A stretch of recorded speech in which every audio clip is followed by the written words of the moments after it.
It's Monday, it's April 5th, and you made it. My gosh, you are really a no longer beginner third grader. You are like an almost fourth grader now. That should make you very excited that you've grown and that you've made progress. I've been thinking a lot about my friend Susie, and this is the real Susie now. I know I always use Susie in my examples, and you're like, why do you always use that? There really was a Susie. Her name was Susie Oderwald, and she was my best friend in elementary school. I want to share a quick story with you. I shared this very long version of this with many of my students, but I haven't shared it with everybody. And when Susie and I were both very young, we both were able to play the piano by ear. My parents brought a piano home for my first time. 5 years old, I saw a piano and I sat down and I played Mary Had a Little Lamb, and I'd never seen a piano before. I'm sharing this with you because what ended up happening was years went on and I continued playing with what I knew in my head how to do. And I would learn how to play songs on the radio and songs that I had heard, like classical music, the theme song from a movie that I watched. But Susie Oderwald, started taking lessons, unbeknownst to me. When we were in high school, probably my junior year in high school, I ran into her and we were like, oh my God, you have to come over to my house. I'm like, okay. So I go over to her house and she has a piano and I'm like, oh, can I play? She goes, yeah, sure. I sit down and there is the sheet music. And if you know anything about sheet music, there are a lot of black notes all over the paper. And it was like next level. And I looked at her and I said, can you play that? And she's like, yeah. I said, can you play it for me? And she sat down and played like nobody's business. And what I learned is that she put the work in and I didn't. I was still doing what I was able to do in fifth grade. And she was doing something that would put her on, on a stage in a concert. You put the work in and you're going to grow. So we're going to start this week. I want to tell you that moving forward, I'm going to share my screen with you. Moving forward, we're going to be writing about research.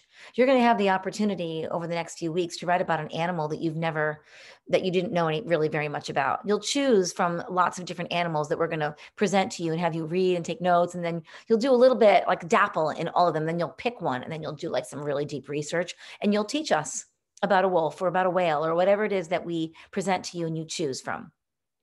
Before we get to that, I really want to just reflect on what we've learned so far. And so today, all we're going to do is make a list in our notebooks. And I really want a significant list, folks. I don't want like, I just kind of like took 10 minutes to do this and I'm done. Because that's not how we grow. We grow by doing the work. I'm going to say it again. I'm overwhelmed by what I see the athletes around me able to do. And the only difference between them and me is that they're putting the work in and I'm not. And that's why they can do the things that I can't do. So, and I'm not saying that you want to or you don't want to do this. I'm just saying that in school, this is what we're doing right now. And I hope that you're going to want to like reflect on yourself as a writer so that you can get better at it, so that you can celebrate what you've been able to do so far and then take that celebration and raise the bar for yourself. And so if this is where you are, you're at baseline, this is your baseline right now. It should be very different from what your baseline was in September. But if this is where you are, let's move it a little bit. Let's make it uncomfortable again. Let's get to that little like scratchy sort of like brand new pair of shoes sort of uncomfortableness and see if we can push it. So, and then you'll have a new baseline. So what I want you to do today is think about what we've written so far. So I made a list of the things that I know that we did. We wrote personal narratives. We wrote informational pieces about something that we thought we knew we were experts on, that we know a lot about. We wrote persuasive speeches and pieces that we shared with the world that we wanted to change, something that we thought we wanted to change, whether it was in our home or at school or in the world. We wrote literary essays. We read somebody's story and then we decided what the theme was and we wrote about it. And we did some writing about reading so we can get better at response to reading.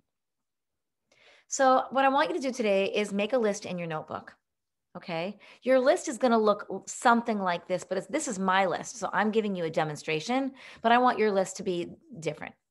So your notebook, you will write either C for class or H for homework at the top and Monday, April 5th, 2021. Underneath it, you're going to write, what can I do to improve my writing? Now, I want to clarify that though we wrote personal narratives, which is very different from an informational piece, which is very different from a persuasive speech, which is very different from a literary essay, which is very different than reading responses, all of this writing, there are things that you can do in a personal narrative that it will cross over into informational writing, into speeches, into literary essays. It doesn't matter what the genre is. All that matters is that you're doing this particular thing and it will work for all of your writing. There might be some specific things also, and you can put that in your speech, in your list if you want to. But I want you to read my list with me. What can I do to improve my writing? Well, one thing is I can be clear and neat, because writers write so that readers can read. If my personal narrative, my informational piece, my speech, my literary essay, if it's not clear and if it's not neat, they're not going to be able to read it. Nobody's going to be able to read it. Sometimes I might not even be able to read it. And I've sat with many of you where you're like, oh, I don't know what I was trying to say here, because it was sloppy and you rushed through it and you misspelled words. I mean, no, you can't read it. So one thing that you can do to improve your writing is to be clear and neat. Another thing is to fix the spelling and capitalization. Sometimes you'll say, I'm done. And I come over and the first word on your page is either A, misspelled, B, lowercase lettered, or both. And I'm like, no, you're not. Go back in and do some revisions, do some editing. Another thing is to reread to find places to revise. No writer writes their work only once. It gets changed a lot throughout the process. Every writer, J.K. Rowling, all the writers that you know of, Patricia Polacco, they have written those drafts over and over and over again and have many, many changes coming from many different editors and many different, people that read the work. So, oh, you missed that. Oh, you forgot that word. Oh, that's not spelled right. Oh, that needs to be a paragraph. Oh, that needs to be a space there. And it gets changed and changed and changed because many people are looking at it. You should be rereading and having other people rereading your work to find places to revise. This is another thing that we can do to elevate our writing, to improve our writing. Write a strong introduction. It doesn't matter if it's a personal narrative, if it's an informational speech piece, if it's a speech, a literary essay. If your introduction is strong, people are going to want to keep reading. But if your introduction is like, meh, they might not want to continue reading. And my last one was to organize my writing into paragraphs. This helps the reader follow along. Now, some of these things might be things that you're already doing. So let's say you're already organizing your writing into paragraphs. That shouldn't be on your list.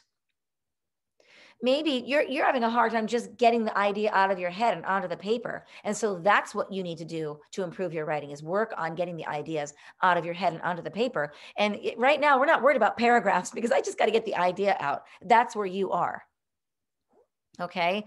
It might be that you already have strong introductions. You're really good at that, but maybe your conclusion is not so great and you want to fix that. You want to work on that.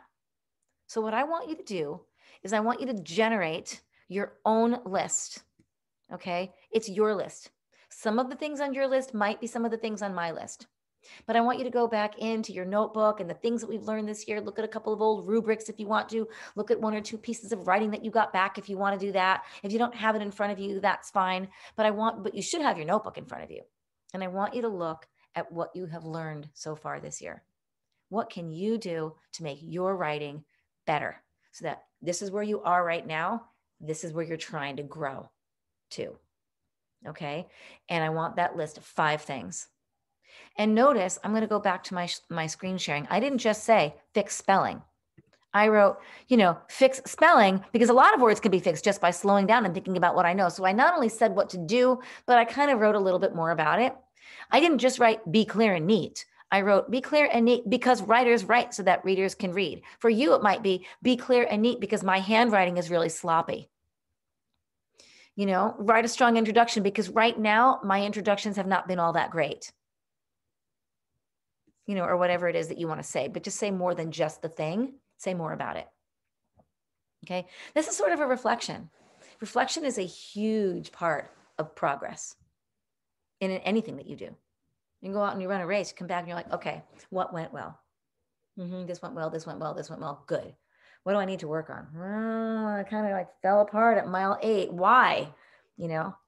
Or whatever it is that I'm trying to work on. Well, I could do the pistol squat, but the truth is I didn't work on it all last week. So what I need to improve upon is consistency.